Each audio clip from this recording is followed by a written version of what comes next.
Hey there. It's me, Eden. If you are new to the channel, then please subscribe to my channel and visit my Patreon page for early access, link in the comment, thanks. In September, Mom went back home for a visit. She wanted to see all her friends at the school, and she also intended to pack up some things at the house. I wished that I could have gone with her, but I couldn't get away since the movie was still in production. I did make it back while she was still there, though. I needed to have a final fitting for my gown for the Princess premiere that was scheduled for mid-October. It would be held in LA rather than in Vancouver since the shooting location had nothing to do with the supposed locations in the movie. Des and I flew in on Saturday, a week after Mom had arrived, and Mom picked us up at the airport. The house was filled with moving cartons, some already sealed and some empty. I could see bare spots on the walls where pictures used to hang, the unfaded and still clean paint clearly showing the size of the picture that had hung there. Just after noon we went down to the theater to meet Barbara and Marge. They were, as usual, playing cards in the makeup room, and both stood up as we came in. Mom had stopped in last week, but I hadn't seen them in a few months. Hi Barb. Hi Marge. It's great to see you again. Who's winning? Hi, hon, Barbara said as she hugged me. Marge is ahead, but I think that she's cheating, she said with a wink. Me. This is the first time that I've been ahead in 2 days, Marge said smiling. Hi, doll, how's everything in La La Land? About the same. We're still hoping that you can come for a visit this year. We'd love to, but you're always working when we're free, or we're involved with a production when you're free. I know, I said sadly. We'll keep trying though. How are things going here? Our last play was a bust. If this was Broadway, it would have closed after the first night. We're really living up to our non-profit status. Neil is just not making it as a director, and the plays that he's selecting to put on, well, all that comes to mind is one word, awful. They may have a certain following in New York City, but they'd be way off Broadway. Only mainstream plays are ever going to make it here given the community that we're serving. I'm sorry to hear that things are so bad. Keep plugging away. Eventually Neil will see the error of his ways. I'm sure that he's not happy about playing in empty houses.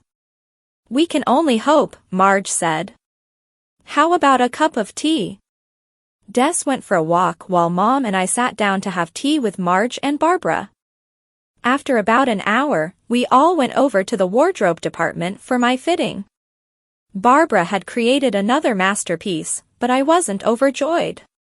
My gown was a tuxedo made from pink silk and satin.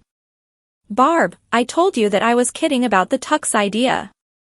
I know, but it was an inspiration anyway.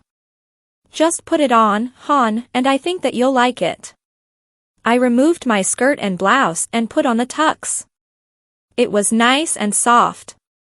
Nothing like the clothes that I had to wear for the movie. Barb had me step up on the platform that she used for fittings and had me turn around as she marked a couple of places with the white chalk that she always carried. How does it feel, hon? It's comfortable, but it's a tux. Oh, come on. No guy in the world is going to wear a pink silk and satin tuxedo like this. It's as feminine as a miniskirt. If it makes you feel better, here's the overskirt. Barbara wrapped the skirt around me and zipped it. From the back, it now looked like a regular gown, but in the front, there was an inverted V-shaped slit that made it perfectly clear to everyone that I was wearing pants underneath. It reminded me of a cape that wouldn't close. Still, it made it a little better. I hope that I don't get laughed out of the theater when I show up wearing this. The week after you show up wearing this, they'll be duplicating it in New York. I doubted it, but I didn't say anything.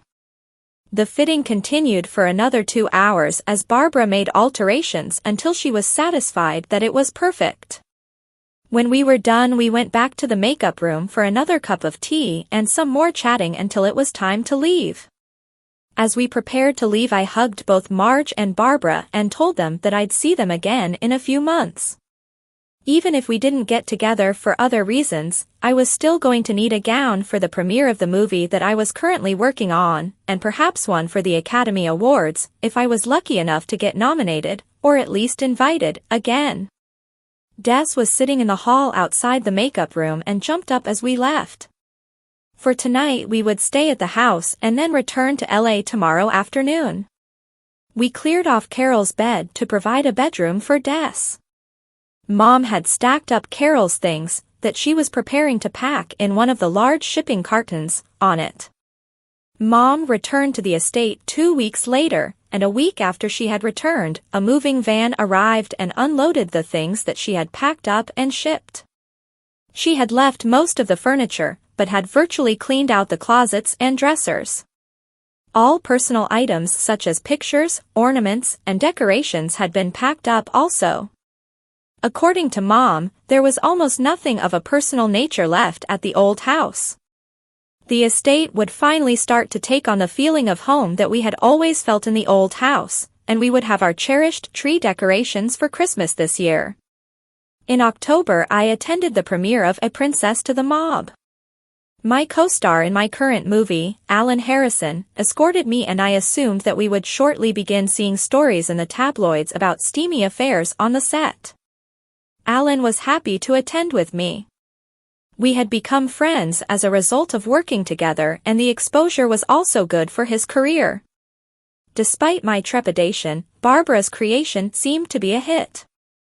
I would have to wait until the weekend papers came out to be sure though, because I had seen reporters rave about a gown, only to see it panned in the papers. The movie had been edited very well, and the special effects and post-production effects came off as spectacular without being overdone. Judging from the reaction of the audience, the movie appeared to be on the road to financial success. I was uncomfortable seeing myself as a male again, and I sent up a silent prayer that it wouldn't jog any memories of Carrie, who had now been gone for over 4 years. The reporters all congratulated me on the way out of the theater and told me how much they had enjoyed it. I thanked them and told them how glad I was that they had liked it. The limo was waiting as we reached the curb, and it sped us off to the post-premiere party. Alan and I didn't stay very late. It was Friday and we had worked from 7 a.m. until 4 p.m., coming to the premiere right after a quick dash home to clean up and dress. I had had one of the hairdressers on the movie set fix my hair for me. The reviews in both the Saturday and Sunday newspapers were great. Even Barbara's tuxedo appeared to be a hit. I saved the pictures and the write-up for her, even though it was a syndicated paper and she probably had a copy already. I would just have to wait now to see if anyone raised the question of Carrie's whereabouts. By Thanksgiving, the new movie was nearing completion. We only had about another week of shooting at the studio, and then we would travel to Oregon for the outdoor shots in the snow. We wrapped for the week on Wednesday night, and Des and I headed back to the estate for the long weekend. Mrs. McGuire had stayed at the estate with Mom this week so that they could go shopping to get the things that they would need for our Thanksgiving Day meal. Des and I had gotten takeout for our meals on Monday and Tuesday nights. The kitchen counters at the estate were covered with food items in preparation for working on the meal that evening, but Mrs. McGuire had found enough room to prepare the evening meal. Dinner was ready and waiting for us to sit down when we arrived at the estate. Carol got home from college as we ate dinner and sat down right away after smelling the food. You didn't get food like Mrs. McGuire prepared at the college cafeteria. I could smell the turkey cooking as I went for my morning swim. Carol came down as I was swimming laps in the indoor pool and joined me. I swam for about 10 more minutes before getting out for a rest. Carol continued since she had started well after I had. When she was done, she joined me on the pool deck. "How's the movie going?" "We're nearing completion and only have a couple of more weeks to go." I'm looking forward to my vacation. I told Mr. Daniels that I wanted at least a month off so I don't have any new projects lined up, even though he sent me a couple of scripts to look at. Anything good? One's a period piece set in Virginia following the Civil War, and the other's an adventure movie about the search for the treasure on a sunken ship. It's set in the Caribbean, present day. Are you interested? Yes. They both look good. Mr. Daniels always seems to come up with scripts that I like. I told him a month ago that I'd do either one as long as they don't start before February. But you haven't heard back yet? No, not yet. How's school? Good. I'm really enjoying the post-production classes that I'm taking this year. I've been spending as much time as I can in the editing labs. I love it. Then you think that you might want to get into editing work. Maybe. You're a senior and you'll be graduating in 6 months. You'll have to pick a path soon. After I finish school, I'll be interning for a while. That'll give me a chance to see what it's really all about. I'll decide then. Okay. Let me know when you decide what you want to do. Mr. Daniels should be able to provide some leads and open some doors. I've already made some contacts of my own while I was on the movie locations with you, but thanks, sis. We dried off and went to the family dining room. Mom was eating breakfast while she read the newspaper. Morning, Mom, I said. Carol dittoed. Good morning, girls. How was your swim? Refreshing, but now I'm hungry, I said. What's for breakfast, just eggs and sausages? No, Mrs. McGuire made pancake mix also. I didn't feel like it. Mrs. McGuire must have heard us talking because she came in and took our breakfast orders. I went for blueberry pancakes, and Carol ordered a poached egg. What time are your guests coming today, dear? Mom said to me.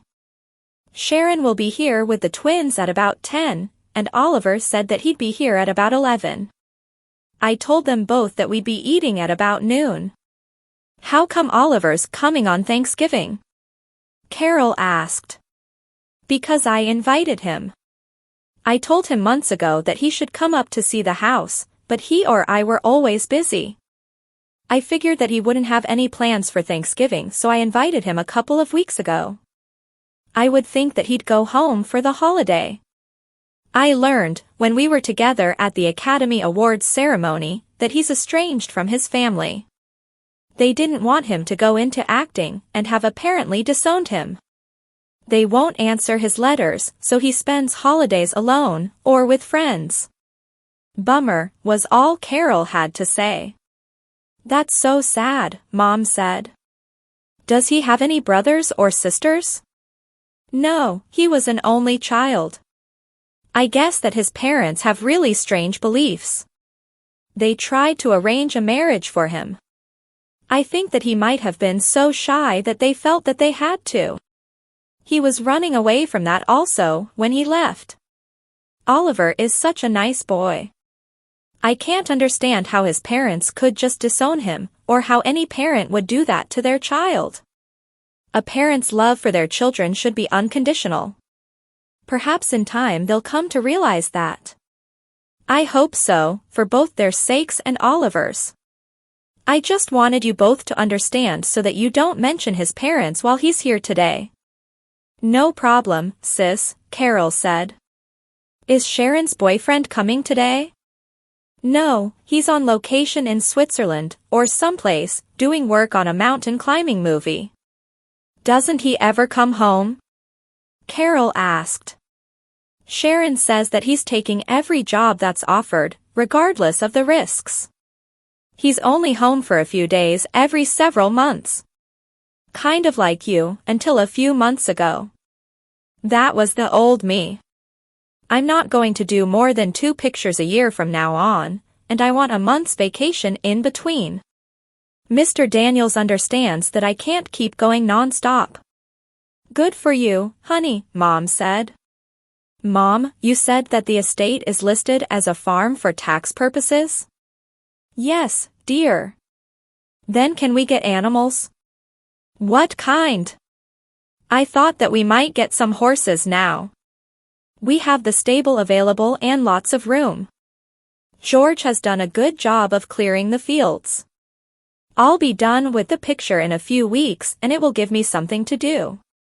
If that's what you want, we'll speak to George this weekend and see if he can recommend a source for getting some good horses. How many do you want to get? The stable has 8 stalls, but I guess that 4 would be enough, don't you think? Okay, we'll get 4 horses and whatever gear we'll need. For now, you'd better get going so that you're ready when Sharon arrives.